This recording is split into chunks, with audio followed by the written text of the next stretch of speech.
El día de hoy, hermanos, vamos a continuar con nuestra serie. Empezamos el domingo pasado. Estamos viendo el profeta menor Oseas. Vimos el capítulo 1 de esta serie que hemos llamado Gracia Escandalosa. Hoy vamos a ir al capítulo 2. La ruptura en un matrimonio siempre sabemos que causa mucho dolor, especialmente cuando se da por infidelidad. Y una de las consecuencias de un matrimonio roto es que la comunicación se torna hostil, se torna bastante difícil. Y ese es el contexto de Oseas 2. El profeta Oseas está muy sentido con Gomer, su mujer. Al parecer, digo al parecer porque no es muy clara las escrituras, no quiere platicar con ella. Por eso se dirige a Gomer a través de sus hijos. O podría ser que Gomer simplemente se había ido de la casa y ella es la que no quería hablar con Oseas. Pueden darse cualquiera de las dos cosas. De cualquier forma, hermanos, la relación entre ellos está bastante deteriorada, que el único canal de comunicación eran sus hijos. Ante esa necesidad de comunicarse con Gomer, su mujer, Oseas pide justamente la intervención de sus hijos. Es la única manera que el profeta tiene para poder reclamar a su esposa sobre el comportamiento que ha estado mostrando. Con sus palabras, Oseas que quería que Gomer, su mujer, pudiera ver el impacto que estaba causando su infidelidad. Y bien vale la pena preguntarnos, ¿qué es lo que está tratando de comunicar Oseas? O también, ¿qué nos revela estas escrituras del corazón de Dios? Definitivamente, hermanos, este capítulo es una sección en la que Dios, a través del profeta, llama a sus hijos de Israel a contender con su madre.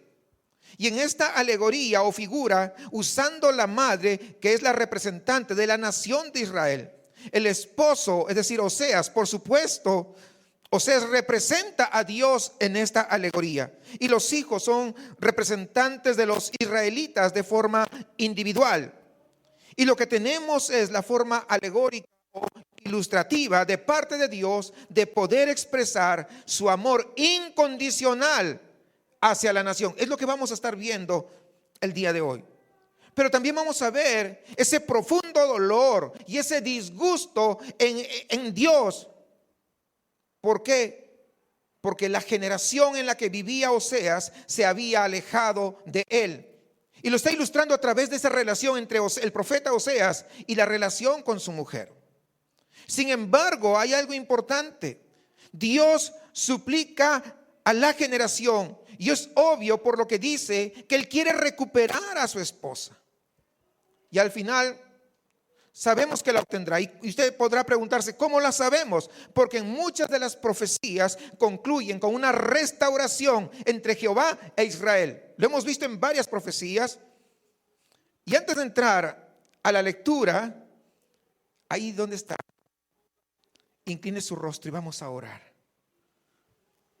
Amado Padre, estamos tan agradecidos contigo por estas palabras desafiantes y aleccionadoras que nos llegan del profeta Oseas, tu siervo. Sabemos, Señor, que las experiencias de esta nación de Israel son experiencias similares a tu iglesia el día de hoy. Al mirar hacia atrás, Señor, a la historia del cuerpo de Cristo, desde el día de Pentecostés en adelante hemos visto una y otra vez estos mismos principios operando dentro del pueblo tuyo, Señor. Muchas veces un alejamiento de tu palabra, otras veces una pérdida de ese primer amor. Nos tornamos o nos giramos hacia otras cosas, a veces hacia el materialismo, a veces hacia lo oculto, al emocionalismo y muchos otros tipos de cosas, Señor, menos a ti. Nos inclinamos hacia la filosofía humana. Todas estas cosas definitivamente nos alejan de ti, nuestro Señor y Salvador, nos alejan de tu palabra. Sin embargo, Padre, hoy Te suplicamos que nos ayudes. Que todas aquellas cosas que de una u otra manera nos han alejado de las grandes doctrinas de las Sagradas Escrituras, Señor, tú puedas obrar en nosotros. Que tú obres en nuestros corazones de tal manera que en lugar de estar afligido por el entorno que nos rodea, podamos aprender a descansar en tus verdades que están plasmadas aquí en tu palabra. Que no querramos, Señor, que nuestro corazón no quiera sustituir, Señor, apelaciones superficiales, emocionales, filosóficas, intelectuales muchas veces. Ayúdanos a regresar a tu palabra, a tu verdad, aquella, Señor, que nos ha dado vida eterna y que nos permite poder establecer una relación contigo, con el Dios verdadero. Confesamos, Señor, nuestro pecado. Confesamos nuestra falta de amor que tenemos muchas veces por tu palabra. Y por lo tanto confesamos nuestra falta de amor por mismo Jesús, tu Hijo amado, quien derramó su sangre por nosotros en nuestro lugar. Señor, al leer este capítulo especialmente, te suplicamos que nos ayudes a retornar a ti. El juicio disciplinario, Señor, que se impone a la nación de Israel. Señor, manténnos cerca de ti. Ayúdanos. Danos deseos profundos, Señor, de conocerte a ti, tal como lo exponen, Señor, tus siervos, los apóstoles. Oramos, Señor, para que esta tu iglesia, IGER, para que el liderazgo, para que los miembros, Señor, de acá, para que podamos nosotros anhelar más y más de ti. Señor, oramos también porque este año que está empezando, seamos guiados por ti, nuestro gran Dios, nuestro Padre eterno, nuestro refugio seguro. Y que tu bendición descanse sobre nosotros. Te necesitamos. Prepara nuestros corazones a estar atentos. Señor, ayúdanos. Y que lo que vayamos, Señor, a recibir de parte tuya, quede guardado en nuestro corazón. Y que seamos capaces de atesorarlo y ponerlo por obra. Te suplicamos esto en el nombre de Jesús. Amén. Oseas capítulo 2. Vamos a estar leyendo desde el versículo 1, mis amados hermanos, en adelante, todo el capítulo. Oseas: decid a vuestros hermanos Anmi y a vuestras hermanas Ruama, y contended con vuestra madre, contended, porque ella no es mi mujer, ni yo su marido. Aparte pues sus fornicaciones de su rostro y sus adulterios de entre sus pechos. Hermanos, quiero hacer un pequeño paréntesis. Esto que está narrando aquí no es para que lo consideremos de manera netamente figurativa, sino que lo que está diciendo es una representación de lo que estaba ocurriendo literalmente en el pueblo de Israel. ¿En qué sentido? Ellos, ya les expliqué la semana pasada, estaban, en lugar de ir hacia el Dios verdadero, se habían desviado y estaban yendo tras Baal y todas sus costumbres, todos sus ritos que tenían. Muchos de los israelitas llevaban colgados, ¿verdad? Aquí collares y las mujeres entre sus pechos, dice, piezas de joyería. ¿Para qué? Esos collares que llevaban, no estoy diciendo que usted está puesto hoy, no, estoy hablando de esos tiempos. Lo que los llevaban colgado, lo que demostraba era su servicio hacia Baal, que eran esclavos hasta cierto punto de Baal, que estaban endeudados y dependían de esos dioses falsos. Eso era una verdad. No está hablando esta parte figurativamente, le aclaro eso porque es el contexto histórico que a veces, como desconocemos, lo tomamos, debe ser algo figurativo. No. Y por lo tanto, lo que estaban diciendo de alguna manera la palabra es que se habían prostituido adulterando, en lugar de servir al Dios verdadero, estaban sirviendo a otros dioses, entre ellos Baal. Y luego vamos a ver algo más sobre Baal. Versículo 3, sigamos. No sea que yo la despoje y desnude, la ponga como en nació, la haga como un desierto, la deje como tierra seca y la mate de sed. Y tendré misericordia de sus hijos, porque son hijos de prostitución, porque su madre se prostituyó, la que los dio a luz se deshonró, porque dijo: iré tras mis amantes, que me dan mi pan y mi agua, mi lana y mi lino, mi aceite y mi bebida.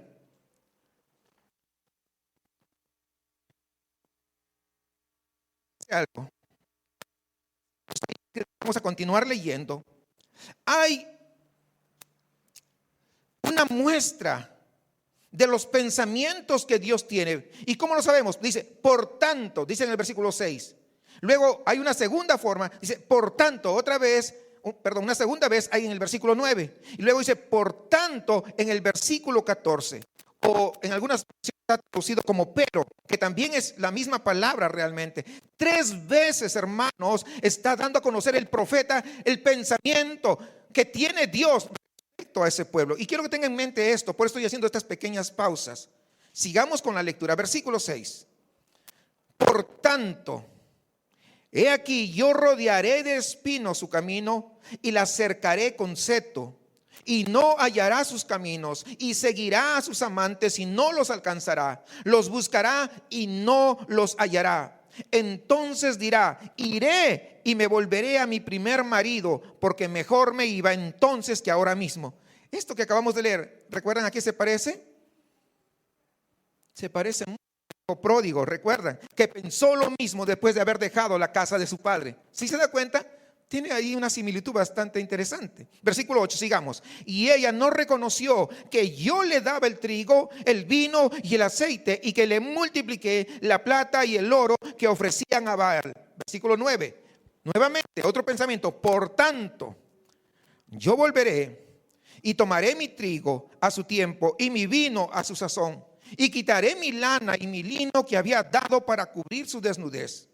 Y ahora descubriré yo su locura delante de los ojos de sus amantes, y nadie la librará de mi mano. Haré cesar todo su gozo, sus fiestas, sus nuevas lunas y sus días de reposo y todas sus festividades. Y haré talar sus vides y sus higueras, de las cuales dijo: mis salarios son salario que me han dado mis amantes, y las reduciré a un matorral, y las comerán las bestias del campo, y las castigaré por los días en que incensaban a los Baales y se adornaban de sus zarcillos y de sus colleles, y se iban tras sus amantes y se olvidaban de mí, dice Jehová. ¿Se da cuenta de lo que le expliqué hace un ratito? Pero he aquí, ahí está el versículo 14, otro: por tanto, que yo la atraeré y la llevaré al desierto y hablaré a su corazón. Y esta es una de las grandes figuras de la Biblia, hermanos, de la gracia de Dios hacia su pueblo. La atraeré. Es Dios quien toma la iniciativa de atraer a su propio pueblo. Es una palabra interesante. Si fuera es una palabra que se utiliza para seducir. Yo la seduciré, dice. Por lo tanto, habla de una palabra que tiene que ver con la influencia que puede tener sobre otro. Es el lenguaje del cortejo, vamos a llamarlo así. Versículo 15. Y le daré sus viñas de ahí, Jacob por puerta de esperanza. Y cantará como en los tiempos de su juventud y como en el día de su subida de la tierra de Egipto. En aquel tiempo, dice Jehová, me llamarás Ishi, y nunca más me llamarás Baali, porque quitaré de su boca. Ishi significa marido, por si acaso. Y nunca me llamarás Señor, Baali, Señor. Le estoy más o menos para que entienda, porque a veces no entendemos esto. Versículo 17. Porque quitaré de su boca los nombres de los Baales, y nunca más se mencionarán sus nombres. En aquel tiempo haré para ti pacto con las bestias del campo, con las aves del cielo y con las serpientes de la tierra, y quitaré de la tierra arco y espada y guerra, y te haré dormir segura. Y te desposaré conmigo para siempre, te desposaré conmigo en justicia, juicio, benignidad y misericordia, y te desposaré conmigo en fidelidad, y conocerás a Jehová. En aquel tiempo responderé, dice Jehová, yo responderé a los cielos y ellos responderán a la tierra. Y la tierra responderá al trigo, al vino y al aceite, y ellos responderán a Jezreel. Y la sembraré para mí en la tierra, y tendré misericordia de Lo-ruhama, y diré Lo-ammi, tú eres pueblo mío, y él dirá, Dios mío. Qué lectura. Qué lectura tan extraordinaria. Mi nombre, como todos o la mayoría de ustedes saben, es Luis Alberto Sánchez. Y yo puedo decirles, yo soy el libro. El escándalo del libro de Oseas es mi propio escándalo. Yo soy el que jugó a la ramera, infiel, como está aquí. Yo soy quien utiliza los dones o utilizó los dones de Dios. ¿Para qué? Para mi éxito, para poder decir que yo soy el bueno, yo soy esto.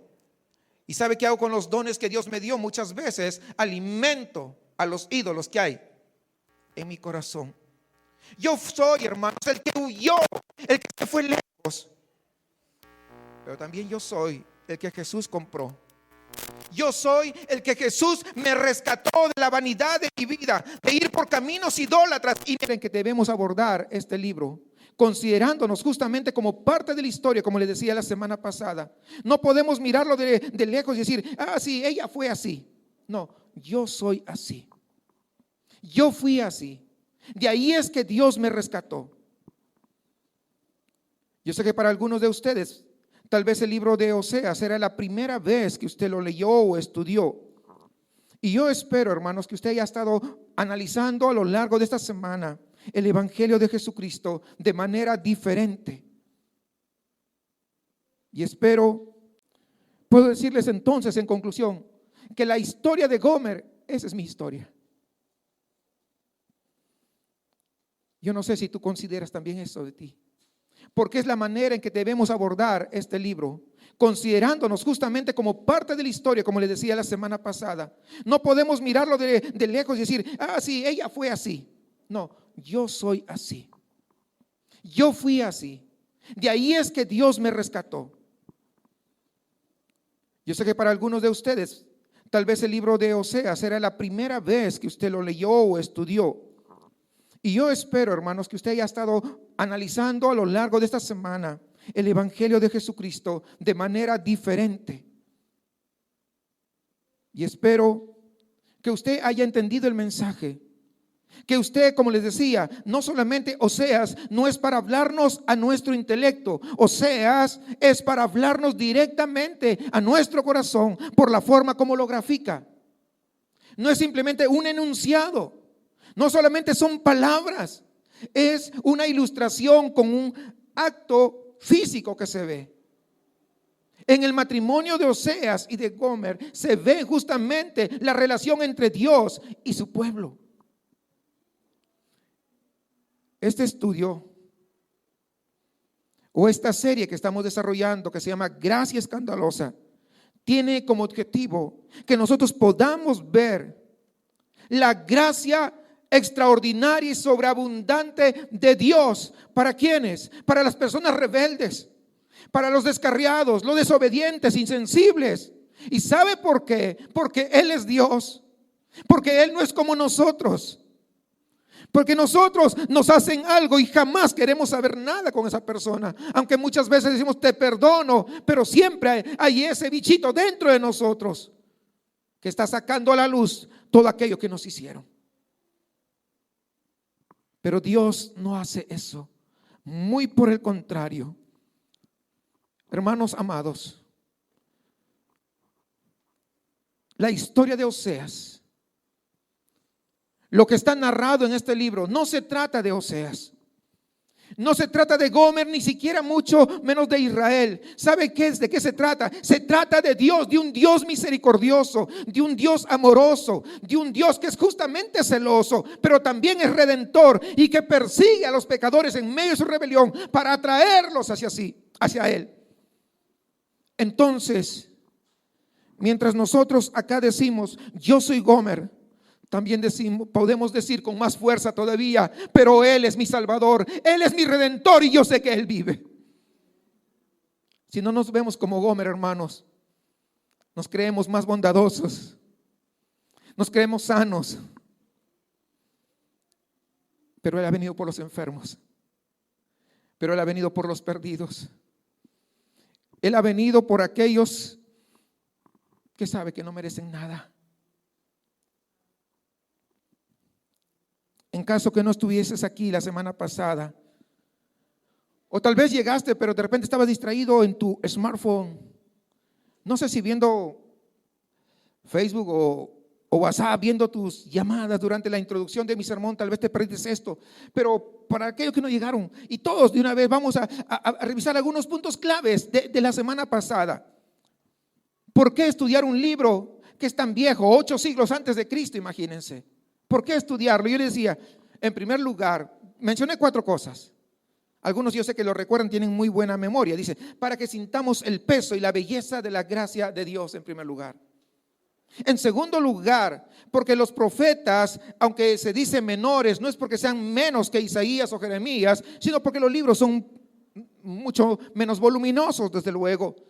Estos profetas son hombres de Dios, por lo tanto son voces importantes que debemos escuchar y que tienen un mensaje para el día de hoy. En tercer lugar, el adulterio espiritual, que lo estábamos hablando la semana anterior y como veremos el día de hoy, no terminó después de la era profética, no terminó cuando los profetas ya no aparecieron, no, hermanos. Y en cuarto lugar, porque este libro de Oseas tiene extraordinarias muestras, prefiguraciones de lo que es el Evangelio del Señor y que sigue vigente al día de hoy. 4 razones para estudiar este libro. Así que este libro nos va a ayudar, hermanos, a escuchar la melodía del Evangelio, tal vez a través de una tonalidad diferente que a veces no lo vemos cuando estudiamos solamente el Nuevo Testamento. Por eso, recuerde, este es un libro profético. Por lo tanto, si es un libro profético, está entregando un mensaje de parte de Dios a su audiencia. Ya le había explicado la semana anterior que este libro de Oseas que estamos estudiando fue dado cuando Israel estaba dividido en dos reinos, el reino del norte y el reino del sur. El reino del norte era Israel, era el más rebelde y que tenía los peores líderes, y el reino del sur pues estaba Judá. Y Oseas escribe, hermanos, en un momento de prosperidad económica. Escribe un momento como cuando se habían expandido realmente. Pero ¿saben qué? Ya estaba apenas empezando una tensión geopolítica. ¿Por qué? Porque Asiria, que estaba al este, estaba como emergiendo recién. No se había potenciado como esa gran potencia, no, estaba emergiendo. Y eventualmente yo les narré que Asiria era el instrumento que Dios iba a usar. ¿Para qué? Para disciplinar a la nación de Israel. Pero a la vez, al disciplinar a Israel, ¿saben qué? También estaba lanzando una advertencia sobre Judá, que estaba un poco al sur. Por lo tanto, abandonar a Dios tiene consecuencias. Tiene consecuencias. En el año 722 antes de Cristo, Israel cayó definitivamente bajo el poder de esa invasión asiria. Y todo el pueblo se dispersó por diferentes lugares, eran exiliados. Y este libro, de alguna manera, lo que está haciendo es intentar advertirles de la infidelidad espiritual de la nación antes que Asiria incluso pudiera llevarlos cautivos. Dios estaba advirtiendo una y otra vez. Pero ellos no quisieron escuchar. Yo pregunto, el día de hoy, menos mal que no somos así. El día de hoy a la primera escuchamos un sermón que Dios nos habla y muchas veces estamos acá y, oh, Dios me habló, pero salimos y nos hemos olvidado de todo lo que Dios nos habló. Y a veces no queremos las consecuencias y todavía nos quejamos. ¿Por qué a mí? ¿Por qué a mí? ¿Y por qué a mí? Cada vez que nosotros abandonemos a Dios, estamos colisionando con el amor, estamos colisionando con la justicia de Dios. Pensamos a veces que Dios es un viejo tonto que no se da cuenta que yo estoy haciendo las cosas mal. Muchas veces hago las cosas mal y pienso que Dios pues lo está pasando, es un Dios pasalón y yo sigo haciéndolo. No, hermanos, no es así. ¿Cuántos saben pescar con cordel así? Yo sé que acá somos muy sofisticados, puro con cañita de pescar. Pero habitualmente, por ejemplo, cuando viene un pez y sentimos que agarró la carnada, no lo jalamos de inmediato. Normalmente le damos más cordel, que vaya. ¿Cierto? Algunos ya me dijo sí, es así. Bueno, la misma técnica entonces. Le damos, le soltamos y el pez piensa que va a devorar toda la carnada y se sigue y se sigue y se va cuando de pronto le damos el tirón. Y ya está en nuestra sexta, listo para ser comido fritito o lo que sea. Muchas veces Dios es así, o la mayoría de veces, cuando uno se resbala. Y como no le pasa nada, yo creo que Dios está bien conmigo, estoy bien. ¿Y qué hago? Doy el siguiente paso. Y Dios como que te da chance en su misericordia, te da chance para que reconozcas que estás sacando los pies del plato. No es que es un tonto. En su misericordia, porque si Él tuviera que imponer juicio inmediatamente, ¿saben qué? Todos estuviéramos exterminados. ¿Sí o no? Pero Dios nos da oportunidad. Así que, hermanos, Dios aquí les ha dado la oportunidad a Israel una y otra vez.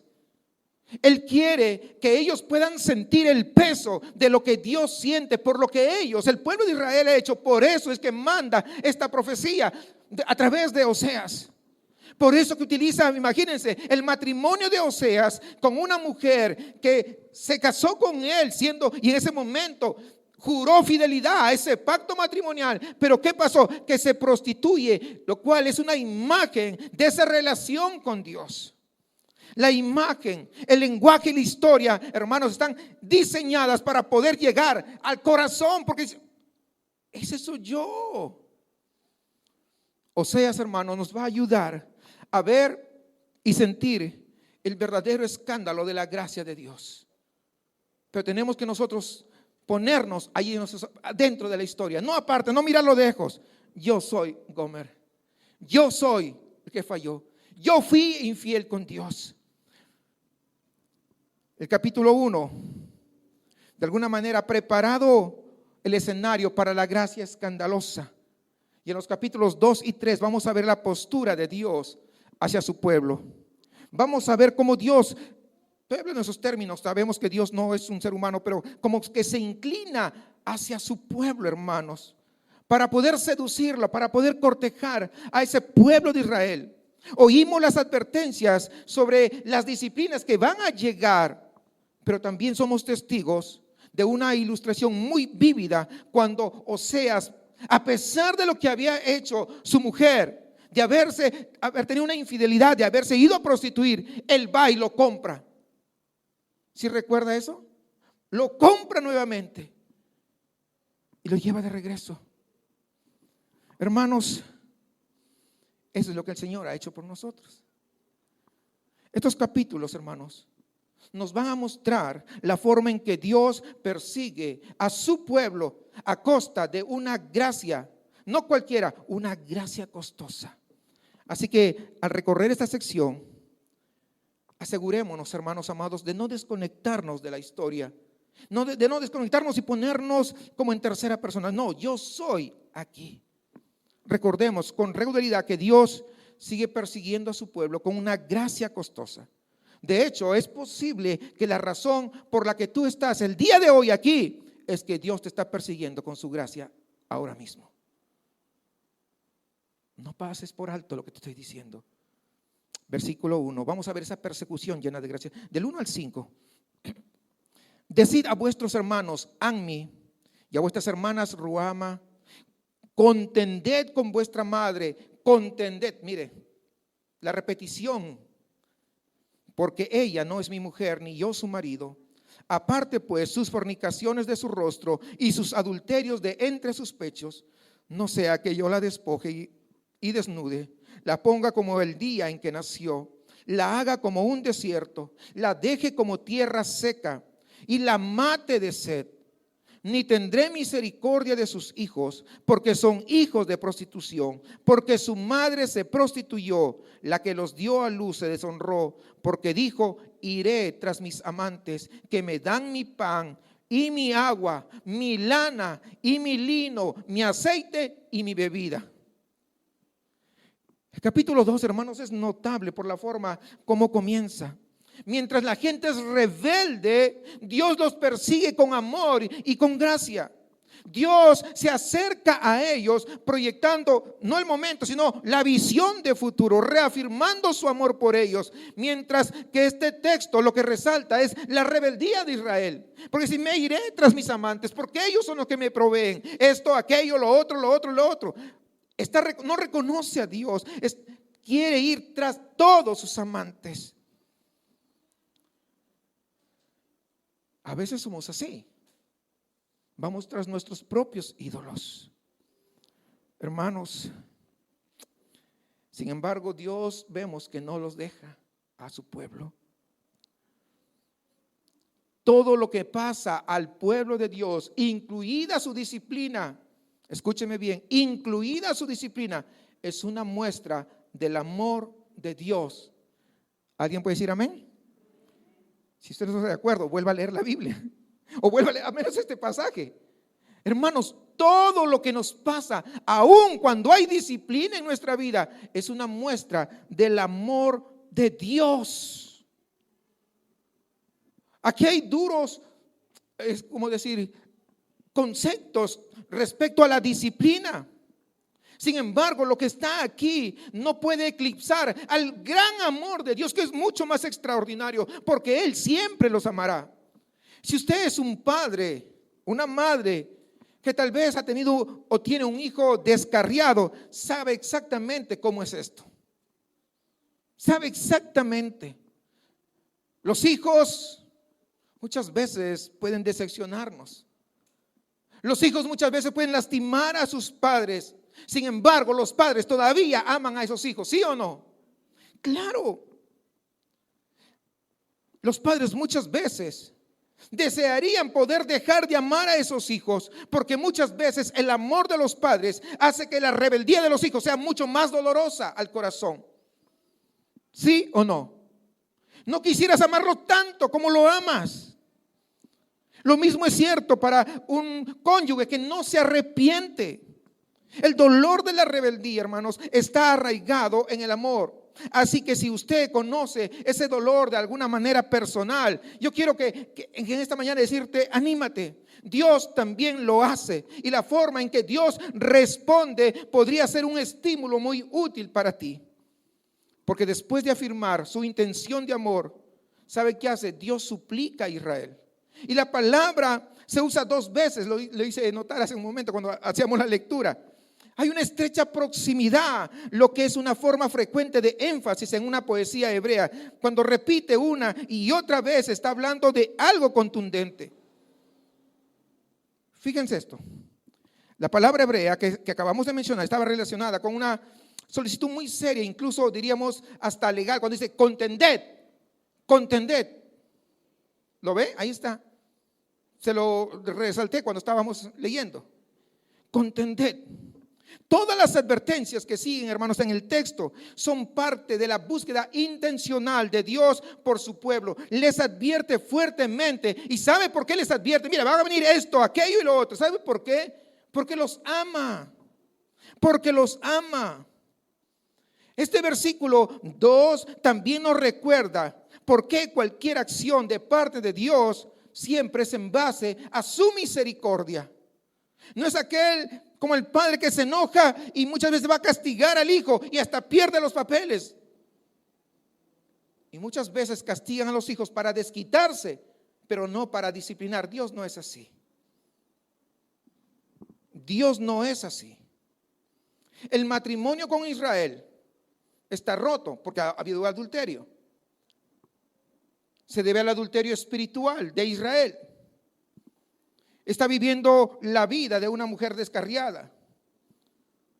Sin embargo, fíjese bien, la redacción de este versículo 2 tiene unas referencias históricas a la sexualidad y a la infidelidad. Podemos ver, por ejemplo, ejemplo de esto es en Jeremías capítulo 4 o Cantar de los Cantares capítulo 1. Está usando los mismos términos, pero a continuación el Señor advierte, lanza una advertencia, lo que va a suceder si ellos se niegan a regresar. El juicio va a venir. Observe cómo describe esta disciplina. Versículo 3 dice, serán expuestos públicamente y serán avergonzados también públicamente. Serán vulnerables como un niño, le dice, versículo 3. Habrá dificultades y sufrimiento, versículo 3, la segunda parte. Y las consecuencias de lo que va a venir se van a extender a sus hijos. No se queda ahí en el primer nivel, se extiende. Y el versículo final pone un poco más de color sobre por qué está sucediendo esto. Más allá de repetir el descarrío de Gomer que jugó a ser la prostituta, escuchamos las palabras de su corazón en el versículo 5 que dice, iré tras mis amantes que me dan mi pan, mi agua, mi lana, mi lino, mi aceite y mi vino. Fíjense el corazón de ella. Aquí tenemos, hermanos, el anhelo de un corazón idólatra. El pueblo de Israel no es idólatra simplemente porque está aburrido ya de adorar a Dios. No, más bien persiguen a otros dioses porque creen que algo se les va a dar, que van a lograr algo. Ahora, para entender qué está sucediendo aquí, necesitas saber algo sobre aquel dios falso llamado Baal. A veces lo hemos leído muchas veces y a veces no lo hemos entendido. Este dios, hermanos, Baal, era parte central de la cultura y la cosmovisión cananeas, junto con otra diosa llamada Astarte o Astarte o Asherot, que es lo mismo. O sea, hay palabras que hacen lo mismo. Baal como Astarte estaban relacionados con la fertilidad de la tierra. Baal era masculino, Astarte era la diosa femenina. Y estaban, mientras que Baal, que era masculino, estaba asociado a las tormentas y a las lluvias, Astarte estaba relacionado con las plantas, la agricultura, los árboles. Fíjense la relación que hay. Entonces, los cananeos, ellos creían que la fertilidad de sus cultivos que tenían estaban directamente relacionados a la fertilidad de esos dos dioses, a Baal y a Astarte. Por eso, la adoración a Baal, esta es la razón, hermanos, que la adoración a Baal implicaba ofrendas, pero también implicaba la inmoralidad desenfrenada. Ahora entiende por qué había sacerdotisas en el templo de Baal. Esas sacerdotisas no eran más que prostitutas. No eran por otra razón. Esa era la razón. Así que la actividad sexual, si usted se va entendiendo, era fundamental para la adoración a Baal. Y cada vez que había adoración a Baal, tiene que ver con eso. ¿Por qué? Porque ellos creían que era el medio por el cual se facilitaba la fertilidad pues de los cultivos, los animales y toda la tierra. Por lo tanto, la prostitución cultural era parte del culto a Baal.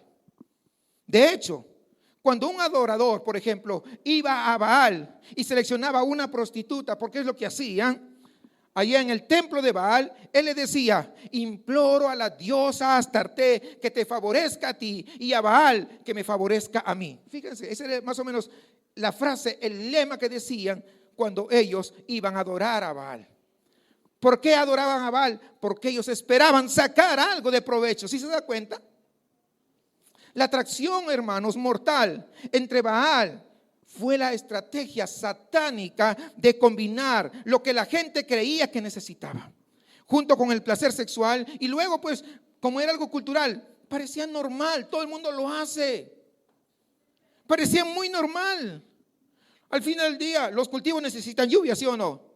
Baal te los puede dar, porque era el dios de la lluvia y los truenos, recuerde que le dije. Entonces Baal te los puede dar. Y Baal es movido a actuar a través del sacrificio y la sensualidad para conseguir pues lo que necesitan. Y eso, ¿qué conllevaba? A la idolatría espiritual. ¿Eso a qué más llevaba? A la inmoralidad sexual. Y si usted se da cuenta, pues se combinan en un patrón de adoración mortal y adictivo. Y el día de hoy, tal vez ya no haya esos dioses, pero hay otros que muchas veces te iban a decir, si yo no hago esto, entonces que no sé qué. Si yo no hago aquello, entonces que no sé cuánto. Cuidado. Puedo decirles que el enemigo no ha cambiado mucho su estrategia. Por ejemplo, recuerden que esto estamos hablando 8 siglos antes de Cristo. Si vamos hacia adelante al Nuevo Testamento, el apóstol Pablo aborda casi el mismo problema en la iglesia de Corinto con el templo de Diana y ese error del gnosticismo. Los gnosticismos o la corriente gnóstica separaba, ellos decían que los actos físicos como el sexo no tenían nada que ver con la condición del alma. El alma se mantenía pura, en lo que se contaminaba era el cuerpo, y como no tenían nada que ver, entonces ellos seguían estando puros. Fíjense ustedes, no era muy similar a lo que estaban haciendo en Oseas. Pablo estaba usando el lenguaje de Oseas y dice, fuiste comprado por precio, 1 Corintios 6:20. Y en Colosenses 3:5 dice, después de enumerar 4 pecados de orientación sexual, dice, y luego dice, y la codicia, dice, que es idolatría. Fíjense el paralelo que está haciendo el apóstol Pablo. Incluso el día de hoy, el enemigo, hermanos, usa la combinación mortal de lo que pensamos, lo que queremos o necesitamos, con una recompensa física o emocional. Yo quiero que me permitan leer un análisis de la idolatría de Ed Welch.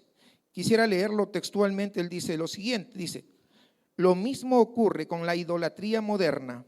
No queremos ser gobernados por el alcohol, fíjense bien, no queremos ser gobernados por el alcohol, las drogas, el sexo, los juegos de azar, la comida, ni nada.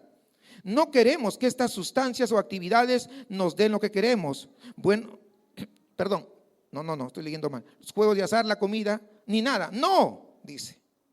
Lo que queremos es que estas sustancias o actividades nos den lo que queremos. Que nos den buenos sentimientos, que nos den una mejor imagen de nosotros mismos, que nos den una sensación de poder o lo que sea que nuestro corazón anhele. Los ídolos, sin embargo, no cooperan. En lugar de dominar nuestros ídolos, nos esclavizan y comenzamos a parecernos a ellos. Los idólatras pierden sus amarras espirituales y son controlados por el señuelo de las sirenas. Esta voluntad es la manera de sentirse bien, de sentir placer, de sentir pertenencia y una mejor imagen de sí mismo, pero están condenados a ser destruidos en las rocas. Está usando un lenguaje que a veces utilizan los pescadores, que dice que cuando van a pescar a mar profundo, cerca de algunas islas, se escuchan voces de sirenas. No estoy diciendo que las sirenas existen, sino estoy usando más o menos esos términos. Y muchas veces escuchan que cantan maravillosamente, y los pescadores que son atraídos, que no saben de eso, son atraídos por esos cantos, van a ver, y lo que ocurre al final es que los botes siempre se van a chocar contra las peñas y van a naufragar y eventualmente mueren. Más o menos es así lo que nos está diciendo, que nosotros muchas veces somos atraídos por todos estos ídolos, creyendo que ellos nos van a satisfacer, cuando al final es como que nos demos, sin darnos cuenta, contra la roca y nos vamos a hundir. Es lo que está diciendo. El tema de la idolatría, hermanos, no ha desaparecido desde el siglo VIII. Bueno, estamos hablando antes, desde luego, pero estoy hablando de este punto específicamente de Oseas. No ha desaparecido.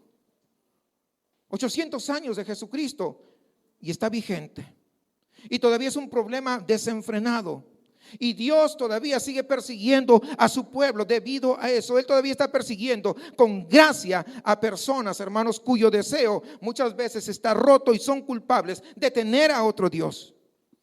El pecado siempre ofrece una recompensa, pero a pesar de ello, Dios sigue persiguiéndolos. ¿Por qué?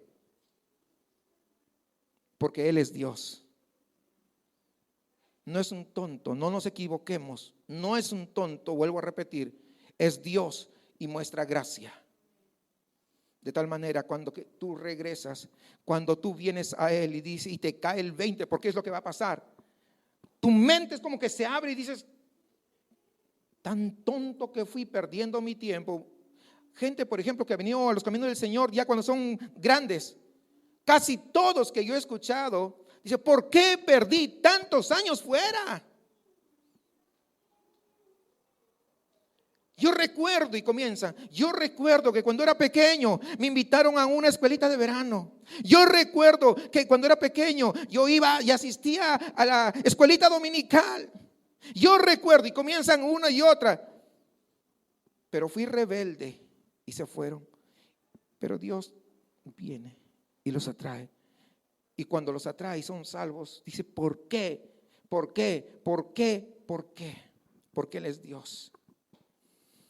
Ahora vayamos a la segunda parte, versículos 6 al 13, donde vamos a ver la disciplina, pero una disciplina llena de gracia. Por tanto, he aquí, yo rodearé de espinos su camino. Fíjense esto. La mujer se iba a ir tras sus amantes y Dios dice, no, yo voy a rodear el camino. Fíjense, te voy a estorbar en tu camino. No sé si se va entendiendo la lectura, ¿verdad? A veces, hermanos, como está en un lenguaje un poquito antiguo, a veces se nos va. Pero no, es lo que estoy diciendo. Yo te voy a rodear, no te voy a dar chance para que pases por ahí. Te rodearé de espinos su camino y la cercaré con seto y no hallará sus caminos y seguirá a sus amantes y no los alcanzará. Los buscará y no los hallará. Entonces dirá, fíjense bien, iré y me volveré a mi primer marido, porque mejor me iba entonces que ahora. Y ella no reconoció que yo le daba el trigo, el vino y el aceite, y que le multipliqué la plata y el oro que ofrecían a Baal. Por tanto, yo volveré y tomaré mi trigo a su tiempo y mi vino a su sazón, y quitaré mi lana y mi lino que había dado para cubrir su desnudez. Y ahora descubriré yo su locura delante de los ojos de sus amantes, y nadie la librará de mi mano. Versículo 11. Haré cesar todo su gozo, sus fiestas, sus nuevas lunas, sus días de reposo y todas sus festividades, y haré talar sus vidas y sus vides, y sus higueras, de las cuales dijo, mis salarios son salario que me han dado mis amantes, y las reduciré a un matorral, y las comerán las bestias del campo, y la castigaré por los días en que incensaba a los Baales, y se adornaba de sus arcillos y de sus colleles, y se iba tras sus amantes, y se olvidaba de mí, dice Jehová. Fíjese bien, la segunda acción de gracia de parte de Dios, primero es perseguir, pero ahora implica disciplina, si usted se da cuenta. De eso está hablando. Versículos 6 al 13 detallan dos tipos, escúcheme bien, detalla dos tipos de intervención divina que Dios va a emplear para detener a Israel de ese deslizamiento idólatra. ¿Cuál es el primer aspecto de la disciplina de Dios? Es hacer más difícil la idolatría de Israel. Por eso dice, voy a impedirlo, voy a acercarlo, voy a ponerle espinos para que no vaya por ahí. Y cuando quiere ir por otro, también le voy a poner, es lo que estoy diciendo. Por eso leemos, cercaré con seto y un muro, dice, alrededor de ella. ¿Para qué? Para que Israel no pueda encontrar los caminos equivocados de la idolatría. Dios tiene la intención de que ella tenga una lucha para poder encontrar a sus amantes, para que abandone esa búsqueda pecaminosa y por fin vuelva a Él y diga, voy a regresar a mi primer marido, lo que acabamos de leer, porque con él estaba mejor. Recién como que le cae el 20, como que despierta y dice, voy a volver. Ella necesita, hermanos, esta resistencia divina, porque su mente y su corazón, ¿saben qué pasa? Están oscurecidos. Para usar el lenguaje de Pablo que dice en Romanos 1:21, pues habiendo conocido a Dios, no le glorificaron como a Dios, ni le dieron gracias, sino que se envanecieron en sus, ¿qué cosa? Razonamientos, y su necio corazón fue entenebrecido.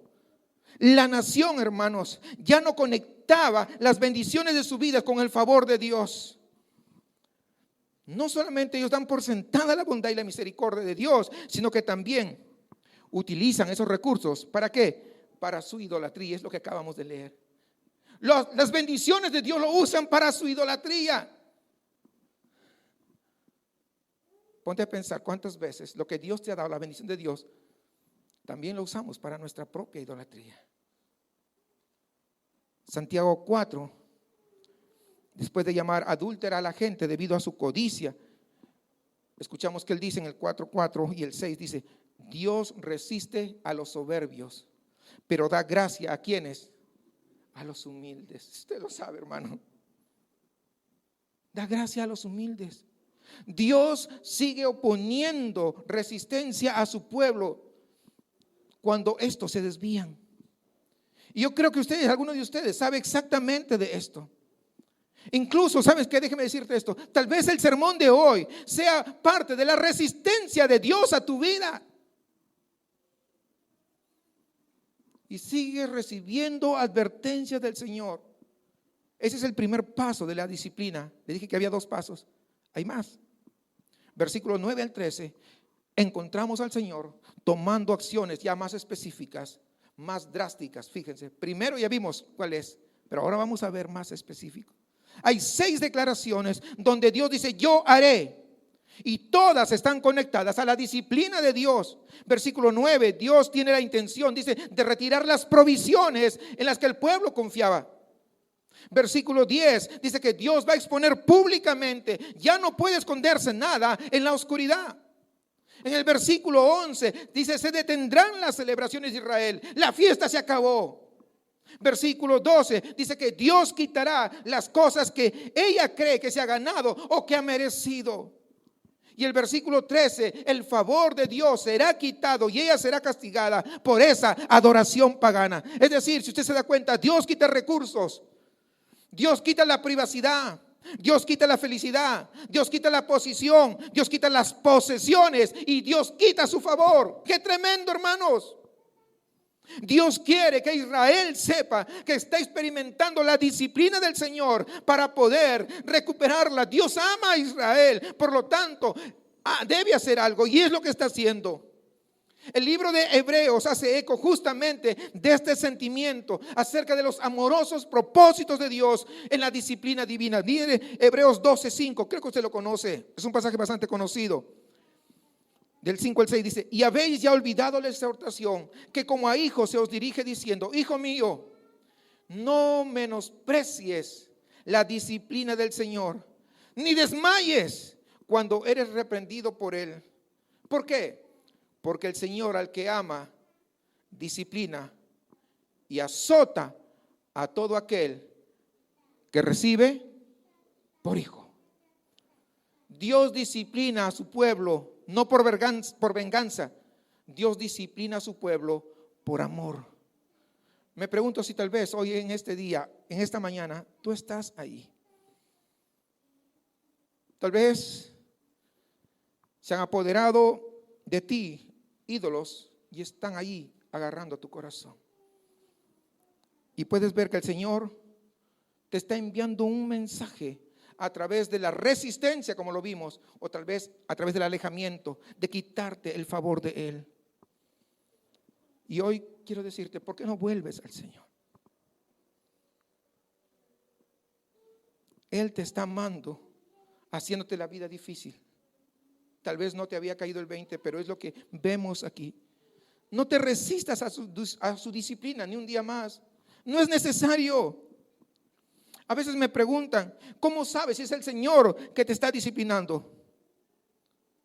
¿Ocurre algo malo o son que tiene que haber varias cosas sucesivas pasándote? Y tal vez te estés haciendo esa pregunta. Lo que estoy pasando, ¿será eso que no es una disciplina del Señor? Bueno, hermanos, en un nivel puedo decirles que todo lo duro, lo difícil, pero también lo bueno tiene disciplina o cualidades de crecimiento que pueden surgir. Por lo que siempre a veces no hay una respuesta clara cuando alguien está pasando alguna situación. Yo sé que en algunos lugares apenas alguien está pasando una situación y dice, estás en pecado seguro por eso. No siempre es así. Pero puedo decirles algo. ¿Cómo saber si algo que te está pasando está relacionado con un pecado específico? ¿Cómo saber? Y mi respuesta, ¿saben cuál es?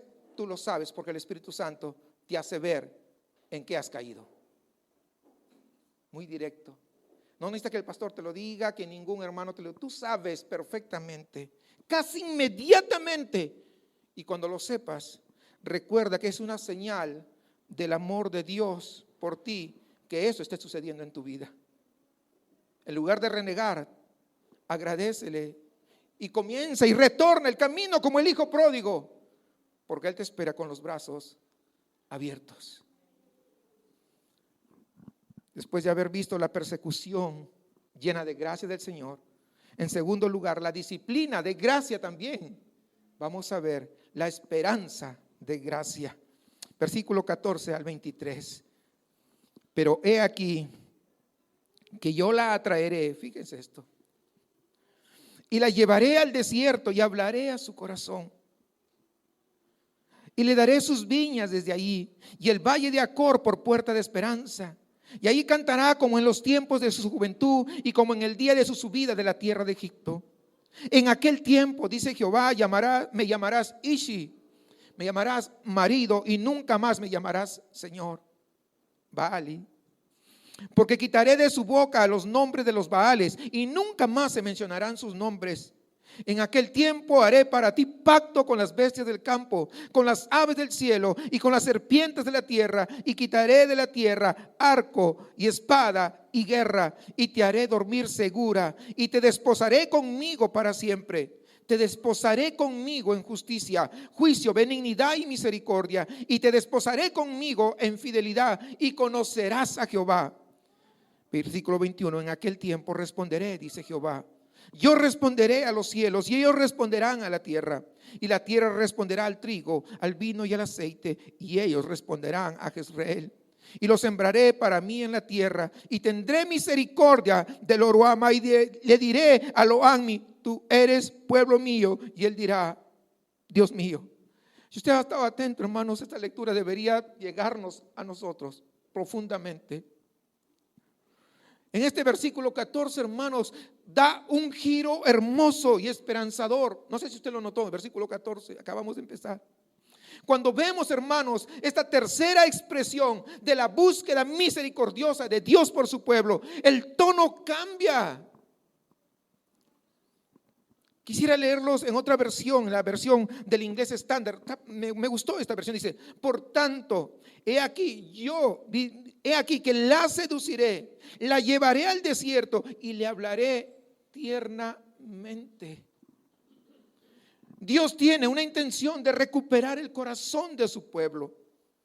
La palabra atraer puede ser, hermano, lo suficientemente fuerte como para sugerir que se trata de una seducción. Está seduciéndolo. Su estrategia es hablarle con ternura. Se utiliza a menudo en contextos románticos. En Génesis 34 y en Ruth capítulo 2, por ejemplo, se utilizan los mismos términos. Hay que tener en cuenta esto y no se olvide que es Dios quien hace el primer movimiento para ir en búsqueda de su pueblo. No es el pueblo. Israel ellos iniciaron, dieron el primer paso para extraviarse rebeldemente, pero es Dios quien inicia, vamos a decir, esa persecución de gracia. ¿Para qué? Para atraerla de regreso. Y eso me recuerda a uno de los pasajes más hermosos de las Escrituras, porque de tal manera amó Dios al mundo, que Él fue el que dio a su Hijo. Él dio el primer paso, no nosotros. Esto es lo que es Dios. Hermanos amados, ofrece una esperanza llena de gracia, porque es Él quien atrae a las personas descarriadas, quien atrae a los rebeldes, quien atrae a sus propios enemigos, quien atrae a aquellos que le dan la espalda. Es Dios quien toma la iniciativa. Yo agradezco eso, porque si fuera por mis fuerzas, yo no estaría parado acá, ni siquiera sentado en esa silla, hermanos. Lo que sigue en los versículos 15 al 23 es una hermosa imagen de lo que Dios desea hacer para su pueblo. Los seduce con la promesa de su bendición. Dice que Dios convertirá los lugares con malos recuerdos como Acor, ahí lo lee. Ese valle de Acor los va a convertir ¿en qué? En lugares de redención. Versículo 15, ahí está. Ahí mismo dice que Dios restaurará a su primer amor cuando fueron liberados de Egipto, cuando se alegraban por haber sido liberados. Dios renovará su relación con su pueblo, versículo 16. Dios borrará su experiencia de tentación hacia la idolatría, versículo 17. En el versículo 18 dice que Dios hará un pacto de paz con su pueblo. Versículos 19 y 20 dice que Dios lo desposará consigo mismo con un precio de novia de rectitud. Es como si su novia hubiese sido recta siempre, como si siempre hubiese sido justa, como si siempre hubiera sido misericordiosa y como si siempre hubiese sido fiel. Alabado sea el Señor. No sé si usted está viendo el peso de lo que Dios quiere comunicar. Eso es lo que Dios quiere hacer con todos nosotros. Dios mostrará misericordia, mostrará gracia a todos aquellos que antes lo rechazaban. Dios, hermanos, es quien trae esperanza en medio de esta ecuación. El pueblo de Dios, al igual que tú y que yo, demuestra una y otra vez que nuestra redención no puede depender de nuestra confiabilidad. Nuestra obediencia no puede depender de nuestra fidelidad. Nuestra única esperanza es que Dios se manifieste como Dios y venga e intersecte cada uno de nuestros corazones y que los transforme de corazones de piedra en corazones sensibles, para de esa manera poder responder a Él como Él es digno que podamos responder, que lo podamos amar como Él es digno de ser amado. Hermanos, qué gozo considerar que la esperanza de redención está centrada en Dios y no está centrada en mí. Dios seduce a su pueblo. Dios hace promesas a su pueblo. Dios restaura a su pueblo. Dios establece su pacto con su pueblo y Dios hace que su gloria pueda ser mostrada. Como dice Romanos 11:36, y termino citando, dice: porque de Él y por Él y para Él son todas las cosas. A Él sea la gloria por los siglos. Amén. Amén. Amén, hermano. Qué bueno que tenemos un Dios como Él. No es un Dios vengativo, porque Él nos conoce como somos. Hermanos, esto lo leo una y otra vez para poder venir el domingo. No estoy haciendo ínfulas, lo que quiero que sepa es que cada vez que yo lo leo me toca profundamente, porque yo me veo aquí y digo: gracias, gracias, gracias. Póngase de pie y oremos al Señor. Agradezcamos al Señor.